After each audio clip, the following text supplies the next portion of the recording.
আসসালামু আলাইকুম, welcome back to my channel. সবাই কেমন আছেন? চলে এলাম আবারও একটি নতুন ব্লগ শেয়ার করতে আপনাদের মাঝে। আমি খান রেখা। তো কক্সবাজারের শেষ দিনের ভিডিওটা আপনাদের সাথে শেয়ার করতে পারিনি, আজকে সেটা শেয়ার করব। আর আমার কাছে কিন্তু ফুলগুলো খুবই ভালো লাগছিল। আমরা যখন ইনানি বিচে যাচ্ছিলাম তখন এই ফুলগুলো রাস্তার পাশেই ফুটেছিল, এতটা সুন্দর লাগছিল যে কি বলবো।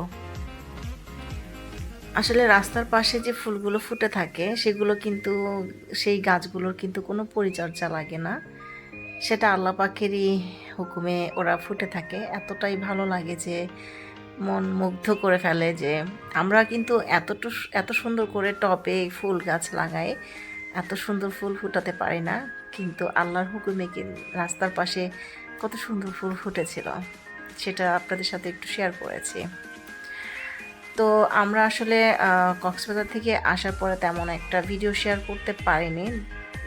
তো ইনানি বিচে যেয়ে আমরা যে এনজয়গুলো করেছি সেই ভিডিওটা আজকে আপনাদের সাথে তুলে ধরছি। তো আমরা সকালে কক্সটুডে থেকে আমরা সকালে ব্রেকফাস্ট করেই আমরা বেরিয়ে গিয়েছিলাম, কারণ আমরা ফার্স্ট যেদিন কক্সবাজার গিয়েছিলাম সেদিন আমরা টায়ার্ড থাকার কারণে কোথাও বেরোতে পারিনি। তো সেদিন আমরা লাবণী বিচেই ছিলাম। তারপরের দিনও আমরা ট্রাই করেছি, কারণ তারপরের দিন আমরা ছিলাম, তখন আমরা তারপরের দিন কক্সটুডেতে চেকিং হয়েছিলাম। কারণ যেদিন আপনারা সবাই জানেন, যেদিন আমরা কক্সবাজার এসেছি সেদিন আমরা একটা নর্মাল হোটেলে ছিলাম। দেন দ্বিতীয় দিন আমরা ছিলাম কক্সটুডেতে। তো কক্সটুডেতে যেদিন আমরা চেকিং হয়েছি, তো সেদিন কিন্তু আমাদের দুইটাই চেক ইন হয়েছে। তো 2টা বাজে আমরা সুইমিংয়ে নেমেছিলাম। তো সুইমিং করতে করতে কিন্তু আসলে আমরা ইনানি বিচে আসতে পারিনি, সেই দিনও আমাদের লেট হয়ে গিয়েছে। তো সকালবেলা আমরা কক্সবাজারের তৃতীয় দিন, যেদিন আমরা নাস্তা করলাম কক্সটুডেতে, আমরা সকালবেলা ব্রেকফাস্ট করে আমাদের প্ল্যান ছিল যে আমরা এখন ইনানি বিচে যাব। তো আজকে যেহেতু আমাদের চেক আউট, তো সকালবেলা ব্রেকফাস্ট করে আমরা বেরিয়ে গিয়েছিলাম ইনানি বিচের উদ্দেশ্যে। তো আমরা মেরিন ড্রাইভ হয়ে ইনানি বিচে গিয়েছি। প্রথমে আমরা ইনানি বিচে গিয়েছি। তো যখন আমি এই প্রবালগুলো দেখছিলাম তখন আমি এদিক দিয়ে নামছিলাম, দেখেন দূর থেকে একটা কমলা কমলা কালার দেখা যাচ্ছে, আমার মনে হচ্ছিল যে কাঁকড়া, কিন্তু আরও কতগুলো কাঁকড়া ছিল। তো এত দৌড়াদৌড়ি করছিল ওরা যে আমি ওদের ধরতে পারিনি। আমি ইটটাকে দেখে ভাবছিলাম যে এটা কাঁকড়া, হয়তো থেমে গেছে, কিন্তু এসে দেখি একটা কাঁকড়া নেই। অনেকগুলো কাঁকড়া আমি এখানে দেখেছি, লাল লাল কাঁকড়া। তো যাই হোক, আমি ক্যামেরায় ভিডিওটা করতে পারিনি। ক্যামেরাটা অন করতে করতে ওরা কোথায় যেন চলে গেল, দ্রুত চলে গেল। ওদের অনেকগুলো গর্ত আছে এখানে, আসলে কোন দিকে ছুটে চলে গেল আমি আসলে বুঝতে পারলাম না। তো যাই হোক, অনেক দিন পর এই তো ইনানি বিচের কাছে এসেছি। আর ইনানি বিচে যারাই আসে না কেন তারা কিন্তু সবাই এই প্রবালগুলো দেখতে পায় না, কারণ এখানে বেশিরভাগই জোয়ার থাকে। তো আমরা সকালে ব্রেকফাস্ট করে যেহেতু 9টার মধ্যে, 8:30টার মধ্যে রওনা দিয়েছি, এখানে আমরা চলে আসছি 9:30 পৌনে 10টার মধ্যে। তো আজকে আমাদের কপাল ভালো, আমি কিন্তু এই প্রথম ইনানি বিচে এসেছি। ইনানি বিচে এসেছি আমি এর আগেও, কিন্তু এই প্রথম আমি প্রবাল দেখছি। এই প্রবালগুলো দেখার জন্য আমি কয়েকবারই এসেছি, কিন্তু দেখতে পারিনি। তবে আজকে আমার সৌভাগ্য যে এই প্রবালগুলো আমি দেখতে পাচ্ছি। অনেকেই বলে যে প্রবালগুলো কিন্তু সবসময় দেখা যায় না সচরাচর, এগুলো বেশিরভাগই জোয়ারে ঢেকে থাকে। তো আমি একটা জিনিস ফলো করলাম, এই পাথরটাকে মনে হচ্ছে যেন জলহস্তির একটা মাথা, আর পাশের এই বড় পাথরটাকে মনে হচ্ছে যে একটা ব্যাঙের মতো। কি অদ্ভুত তাই না? মনে হচ্ছে যেন একটা জলহস্তির মাথা এটা, দেখেন। আর এত ঢেউ ছিল, কি বলবো, যে এত সুন্দর ঢেউ আর এত সুন্দর শব্দ, মানে খুবই ভালো লাগছিল। তো আমরা এখানে হাজব্যান্ড ওয়াইফ ফটোশ্যুট করছিলাম।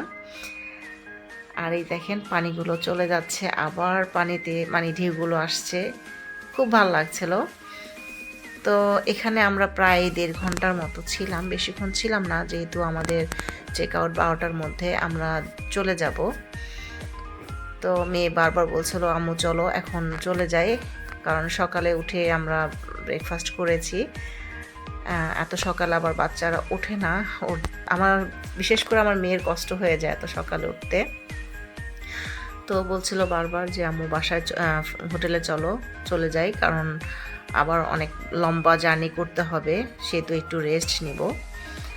তো অনেকক্ষণ আমরা এখানে ছিলাম, ভালোই লাগছিল। আমার খালাতো বোন আসমা ও ছোট ছোট শামুক কুড়াচ্ছিল, আর আমার হাজবেন্ড ও তো পানিতে নামতেই চায় না, ও বলে না আমার প্যান্ট ভিজে যাবে, মোবাইল টোবাইল ভিজে যাবে, ওকে পানিতে নামাতেই পারি না। আর আমি তো মানে নামি কিন্তু তেমন একটা না, তবে তারপরও আমি ভিজে গিয়েছিলাম, আমার সালোয়ার টালোয়ার ভিজে গিয়েছিল হাঁটু পর্যন্ত। তো এই যে দেখেন ব্যাঙের মতো একটা পাথর, আমি কিন্তু এখান থেকে 3টা পাথরও নিয়ে আসছি, ছোট ছোট পুতার মতো, আমার কাছে খুবই ভালো লাগছে। তো আমার ছেলে আবার এখানে দাঁড়িয়ে দাঁড়িয়ে দেখছে, আর একটু পরপরই দূরবীন দিয়ে দেখে যে আম্মু এই ঢেউগুলো কোন দিক থেকে আসে, একটু দেখি। আমার ছেলে আবার দেখাচ্ছে আমাকে কোন দিক থেকে ঢেউগুলো আসে। ও খুব অবাক যে আম্মু এত সুন্দর শব্দ, মানে শব্দগুলো বলে আম্মু জানো অনেক সুন্দর শব্দ আসছে। তো খুবই এক্সাইটেড ছিল আমার ছেলে মেয়ে ওরা। তো মোটামুটি সব মিলে ভালোই লেগেছে আমাদের এই ইনানি বিচে। তো আমরা যাব এখন ইনানি বিচ একটু ঘুরে টুরে, তারপর এখন চলে যাব এখানে একটু ফটোশ্যুট করব, রয়্যাল টিউলিপের এরিয়াটার মধ্যে একটু ফটোশ্যুট করব, তারপর আমরা হিমছড়ি হয়ে তারপর যাব। আমার হাজবেন্ড বলছে চলো তাড়াতাড়ি যদি যেতে পারো তাহলে হিমছড়ি যে তোমাদের সবাইকে ডাব খাওয়াবো, দেন ডাব খেয়ে আমরা ওখান থেকে হোটেলে চলে যাব। তো এখানেও আমরা কিছু ফটোশ্যুট করছিলাম, মেয়ে আমাদেরকে ফটোশ্যুট করে দিচ্ছিল।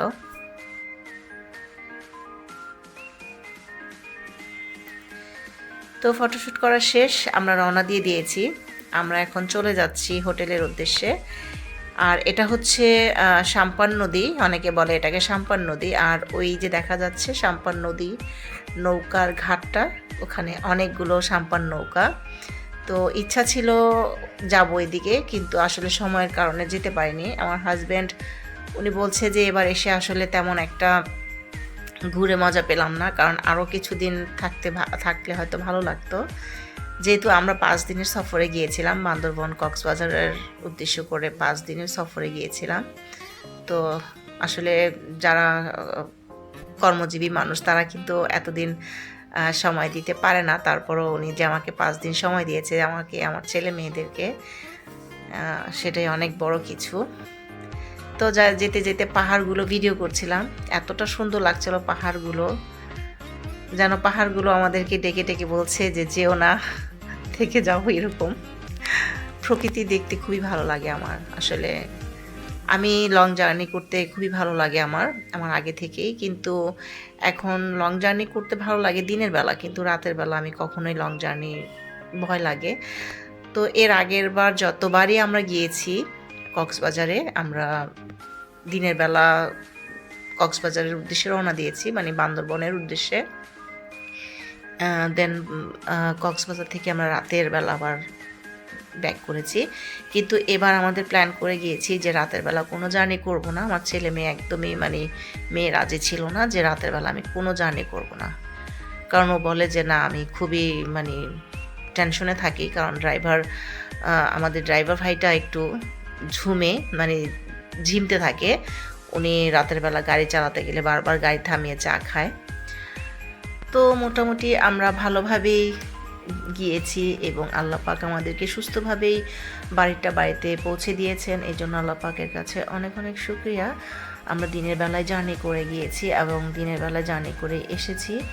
আর দিনের বেলা প্রকৃতি দেখতে খুবই ভালো লাগে, এটাতে আমার মনে হয় যে পয়সা উসুল হয়ে যায় এরকম। আর এটা ছিল আমাদের ড্রাইভার ভাইয়ের বেড, এটা ওনার জন্য নেওয়া হয়েছিল বেডটা। আর এখানে বাপ বেটা দুইজনেই এসে গোসল করে ফ্রেশ হয়ে গেছে। ওনারা বলছে যে ফ্রেশ হয়ে গেলাম, নামাজ পড়তে হবে বাইরে গিয়ে। আর এই তো আমার হাজব্যান্ড ওনাদের ময়লা কাপড় চোপড়গুলো আলাদা করে প্যাকেট করে নিচ্ছে। আর এখানে বাপ বেটা ঘুমিয়েছে রাতে, 2 খাটে 2 বাপ বেটা শুয়েছিল এখানে, ওরা 2 বাপ বেটা এখানে ঘুমিয়েছে। তো মোটামুটি ভালোই লেগেছে আমাদের কক্সবাজারের 3 দিনের সফর। আসলে কি বলবো আর, এই তো রাতের বেলা কফি বানিয়ে খেয়েছিলাম, সব কিছু এলোমেলো হয়ে পড়ে আছে, কিছু করার নাই। এখন আমরা চলে যাব, তারা আবার ক্লিন করবে এগুলোকে। তো এই তো ছিল আমার কক্সবাজারের লাস্ট দিনের ভিডিও, আপনাদের সাথে শেয়ার করলাম, যেটা কিনা আপনাদের সাথে এতদিনে আমি শেয়ার করতে পারিনি।